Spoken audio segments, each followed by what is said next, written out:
सभी साईं भक्तों को ओम साईं राम। दासकणु जी ने अपनी तरह से जो सेवा बाबा के लिए की, उसके बारे में एक छोटा सा उदाहरण आपके साथ मैं साझा करना चाहती हूँ। दासकणु जी ने कीर्तन करके बाबा का नाम, बाबा की महिमा दूर दूर तक पहुँचाया। इसी काम के लिए बाबा ने उन्हें अपने पास बुलाया था। तो एक बार ऐसे हुआ कि शिरडी के पास एक गांव था और दासकणु को वहाँ कीर्तन करने के लिए बुलाया गया था। तो हर कोई जो भी बाबा का भक्त है, शिरडी से बाहर जाने के समय बाबा की अनुमति लेके ही जाता था। उसी तरह उस दिन दासकणु बाबा के पास आए, नमन किया और बोला, बाबा आज मुझे इस गांव में बुलाया गया है, पाठ और कीर्तन करने के लिए जाना है, आपकी अनुमति चाहिए। तो बाबा ने कहा, बेशक जाइए, लेकिन आपके साथ तरकड़ को भी साथ लेके जाइए। दासगणों की समझ में नहीं आया कि तरकड़ वहाँ आके क्या करेंगे, कि पाठ पूजा और कीर्तन तो दासगणों करेंगे, तरकड़ को इसका कोई अनुभव नहीं है। लेकिन बाबा की बात में कोई बहुत बड़ा रहस्य है, ये बात मान के उन्होंने बाबा की अनुमति ली और तरकड़ को भी अपने साथ लेके गए।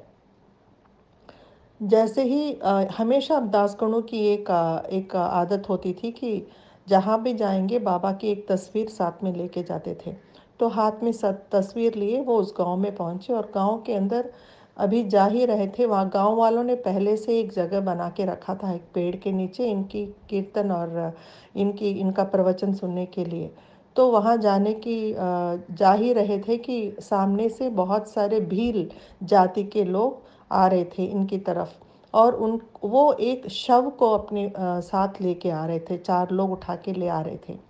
तो दासगणु जी एक तरफ रुक गए।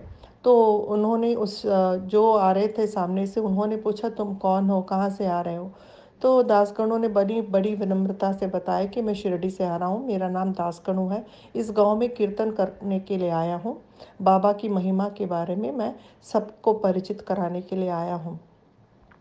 तो उस आदमी ने, भील के उस आदमी ने पूछा, तुम क्या इस साईं बाबा, इस आदमी का नाम साईं बाबा है? तो इन्होंने कहा हाँ। तो क्या ये मृत व्यक्ति को जीवित कर सकते हैं? इससे पहले दासगणों ने क्या बोला था कि ये बहुत बड़े सद्गुरु हैं, संत हैं, इनसे सब काम हो सकता है, ऐसा कुछ भी नहीं है जो ये नहीं कर सकते। तो इस बात को पकड़ के उस भील के आदमी ने इनसे पूछा, क्या ये मृत व्यक्ति को जीवित कर सकते हैं? तो अभी तो असमंजस में पड़ गए दासगणु, ये ना हाँ कह सकते ना कह सकते। तो इन्होंने क्या किया, दासगणु और तरकड़ को बंदी बना दिया और ठीक उसी जगह ले गए जहाँ इनको कीर्तन ले जाना है, और वहाँ शव को नीचे उतार के रख दिया। वो शव उस भील जाति के मुखिया का था। तो अभी इनको बोला, तुम उस साईं बाबा से अभी प्रार्थना करो, और तुम क्या करोगे हम नहीं जानते, लेकिन हमारे इस मुखिया को अभी तुम्हें जीवित करना है। तरखड़ को तो मालूम हो गया कि अभी बाबा ने क्यों उनको दासगणों के साथ भेजा है। तो तर्क करने का ही अभी समय है। तो तरकड़ ने जाके बोला, हमको और हमारे पास कोई और उपचार या कोई रास्ता नहीं है, चलो हम दोनों बाबा से विनती करते, जहाँ भी हैं बाबा जानते हैं हमारी हालत को, तो हमारी रक्षा वो ज़रूर करेंगे। तो दासगणों ने बाबा का चित्र नीचे रखा और नमन किया, और उसी समय उनको एक गाना उन्होंने गाया, मतलब अपने आप खुद तैयार किया, उसी कंपोज किया था। और वो है, साई रहम नज़र करना। साई रहम नज़र करना, भक्तों का पालन करना, जाना तूने जगत पसारा, सब ही झूठ जमाना, साई रहम नजर करना, बच्चों का पालन करना। तो ऐसे गाते गाते उन्होंने आंखें बंद की, और वो भक्ति में ऐसे इतने लीन और मुग्ध हो गए थे कि थोड़ी देर बाद उन्होंने देखा उनके भील जाति के लोग खुशी से चिल्ला रहे थे। तो आंखें खोल के देखा तो वो जो मृत मुखिया था वो जीवित हो गया। जीवित होके उठ बैठ के वहाँ से वो खड़ा हो गया और उसने साईं को प्रणाम किया। तो ये जो गीत है, साईं रहम नज़र करना, इस तरह इसका आ, हमारे हमारे बीच में आने को हुआ।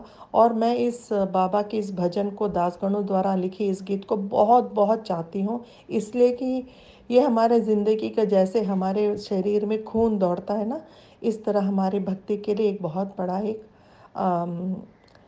एक यार्ड स्टिक है ये। मैं मानती हूँ ऐसा है। तो इसलिए ये बात मैं आप सबसे आज शेयर करना चाहती थी। और मुझे बहुत पसंद है ये गाना, और मैं हमेशा जब भी मेरा मन दुखी होता है या मैं किसी दुविधा में पड़ती हूँ, मैं इसको गाती हूँ और अपने आप को उस मनस्थिति से दूर ले जाती हूँ। आप सबको ओम साई राम और जय साई राम।